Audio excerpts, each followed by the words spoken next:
Kayaks are an icon of outdoor exploration. On today's show, we're going to show you how to get involved in this amazing Michigan sport. You can do it inexpensively, and it's got so many benefits. Dr. Lyons, what exactly are the things a person should think about that wants to get into kayaking? First off, what I want you to understand is you don't have to outlay a lot of money to get into the sport. There's 4 different ways that you can get in without shelling out a lot of money. You can borrow a kayak from a friend. You can rent a kayak from... Now, if you borrow it from somebody like you or a friend that knows something about kayaking, maybe you get a free lesson too. Hey, there you go. That's another way to do it. But you can also rent kayaks from places like Mainstream Sports, who's going to be interviewed later.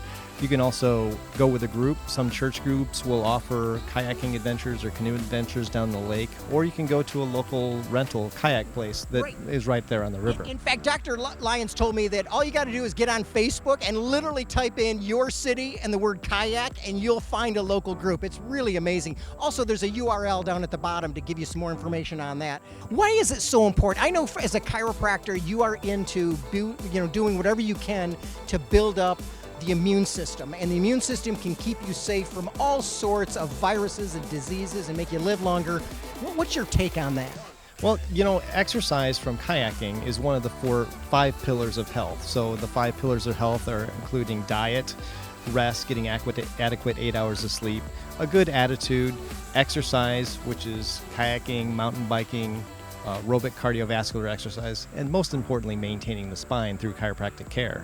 It's awesome. And of course, so now you're talking about being in good health. It's good for your physical being. It's also good for your well-being and get rid of stress, I'm guessing. That's exactly correct. You're involved in not whitewater rafting, but you're one of this growing number of people that are involved in fishing with kayaks. Now, what's the purpose? Why kayaks? Why is this sport exploding? You can get into spots where the big boats can't.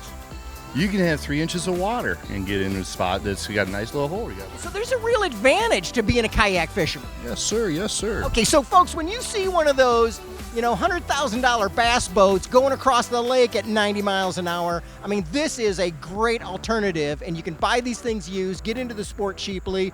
Matt, could you tell us what are the basic styles? Like, what are the 3 or 4 basic styles of kayaks? Okay, so you've got the sit-in, like this style right here, where you actually sit inside the vessel. And then you have the sit-on tops right here.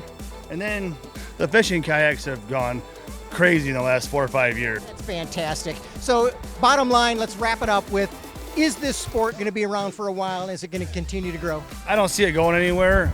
It's just every year my business is doubling, and it's just going to keep growing.